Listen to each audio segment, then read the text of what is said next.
Harry Kane has filled plenty of column inches and news bulletins already this summer as speculation swirls around the future of the Tottenham striker. Of course, he's into the last year of his contract. We know Bayern Munich have had at least one offer rejected. talkSPORT understands the German giants are preparing once again to up their bid for the England captain. He's been offered a contract at Spurs worth a staggering £400,000 a week. Has no intentions, we're told, of signing that contract anytime soon.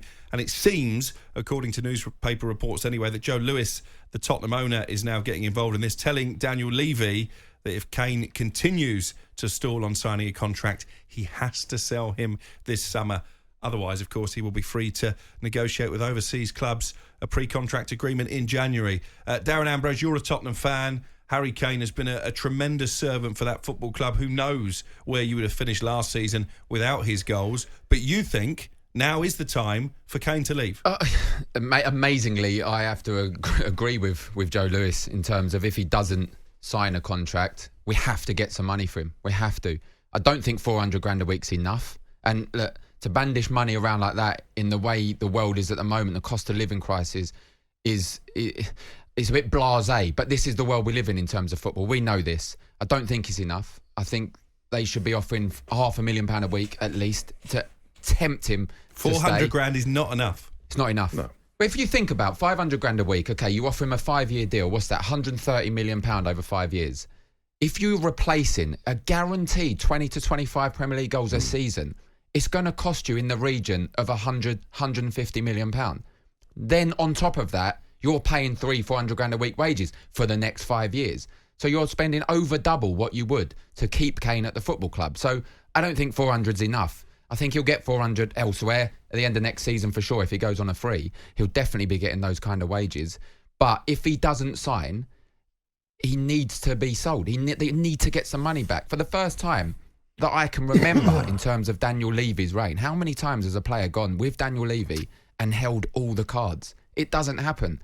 Kane's got 4 aces. He can do whatever he wants now. Is that how you see it as a football club owner? Do you understand, and Tottenham haven't confirmed or denied these reports when contacted by talkSPORT this morning, but do you understand why Joe Lewis might be taking this stance? We have a policy we've had in the 17 years I've been at Peterborough that any player in the last year of their contract automatically goes on the transfer list. It's good business. If I were Spurs, forget all the drama dragging this out. Go and get 100 million from somebody. Yep. Go use some of the money. Do a discount deal with Brentford for 60 million for Ivan Toney. He's not back till January, so what? Buy another striker. Then you're going to have 2 strikers for that. You get over all of that. Allow your new manager the time to move past and not have any drama. Because he needs that. That new manager, Ange, needs no drama at Spurs. Spurs need no drama. It's been dramatic for the last couple of years. So just come out and say, we will sell him. We want 100 million. That's the price. Otherwise, you can see the year out. Just come out, be transparent, be honest.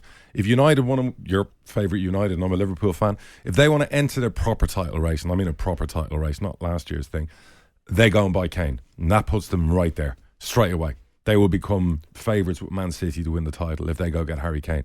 100 million for a player who's going to be the GOAT striker in the Premier League, the greatest all-time goal scorer, is going to be value for money. What is he, 29? You're going to get 4 years, the best 4 years of his life, even at his age. His game's not based on pace. He'll score 30 goals a year in the United side. So that's money in the... But forget the guy from Atlanta who's untested in the Premier League. Go and buy the GOAT of strikers in the Premier League. You know what it is, though, Crook? There's a real fear factor with Spurs in terms of getting rid of Harry Kane. This has been like this for a long, long time. Shouldn't be. Because it's guaranteed money. Sure. And I've even said it on the show that, you know, by all accounts, if it wasn't for Harry Kane's goals, we'd have finished 17th, below Everton last season. Is that right? But that's irrelevant. If Harry Kane wasn't there, someone else would have stepped up. All right, they may 100%. not have scored 30 goals. But you don't know that either. But they may have scored 20 goals. Sure. You're not going to finish 17th. Other players would have stepped up and scored 3 or 4 on top of what they've scored as well. So there's been a real fear factor. Players of what move could on. happen to Harry Clubs Kane. move on. Exactly. And it's time for Spurs to move on. Yeah. And the reality is, if he wants to leave, he'll leave. But if he's clever, he stays there. And in January, I said to you before, I'll be amazed if Pochettino and Chelsea don't do a pre-contract. He's built a house, a few miles from, I think, the training ground at Chelsea. And you think there's more than if I believe the rumours. And if I were his wife, I'd be doing everything in my power to say, hang on for Poch in January, sign a pre-contract deal on 600 grand a week. That's value for money for Chelsea. But seeing Harry Kane, and he's such a model professional. We know this. You never see anything about him. But he hasn't come out and squashed rumours. He hasn't come out and said, I'm fully committed to Spurs. He doesn't need to. He doesn't need to. And for me, that shows me that he's not fully. He's going to be fully committed if he stays. But if someone came in for him that he wants, they're talking about they've seen his wife out in Bayern Munich. I mean, there's no video evidence, photo evidence. So I don't see the German forum angle. chat. That's social media chat. Why is he gone there? Exactly. I agree with Darrell. I'd love him to stay at Spurs, being a Spurs fan, and end his career and lift, I don't know, a Carling Cup or Behave. a League Cup. But if Manchester United are serious, they have to break the bank and go and get Harry Kane 100%. Just what you said on Bayern there, is that not a little bit disrespectful? Are they not one of the true powerhouses of European football? They call them the Hollywood Club You're going fishing there. If a bit of controversy, get the Bayern fans after me on Twitter. No, listen, they win the league every year, bar last year, which was obviously the closest one in like 10 years. I don't see where you're about to break Shearer's record in the next 2-3 seasons, and you're going to go to Germany. I don't get the attraction of going to Bayern Munich and basically, yes, he hasn't won trophies, so he's going to add the German league title to his non-trophy cabinet. I don't see that happening. If it happens, I'll be in shock. And I don't see Bayern paying 500 grand a week, by the way. No. Because I've always seen they run things quite well.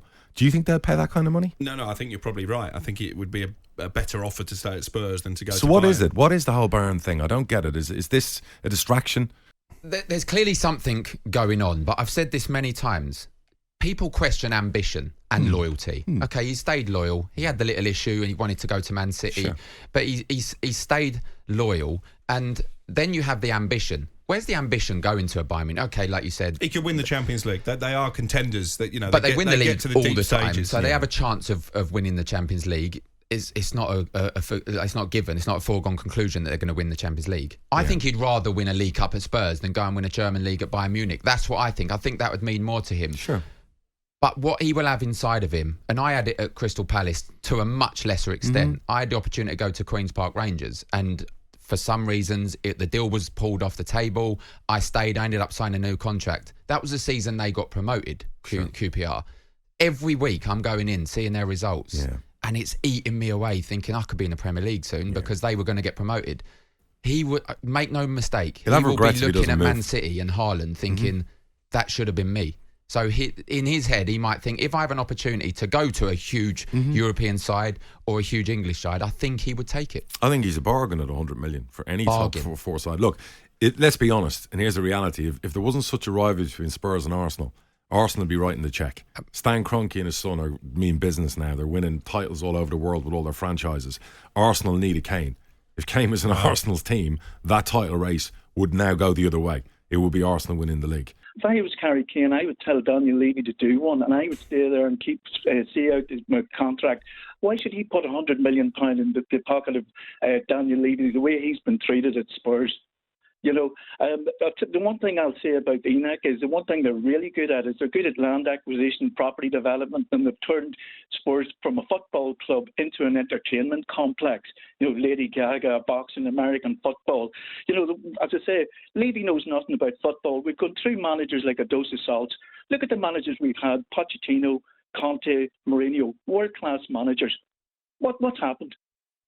Paul, brilliant call. It's fascinating, actually, because Simon Jordan, quite often on this programme, defends Daniel Levy about those accusations that he's not interested in football, that Tottenham is just an entertainment venue now.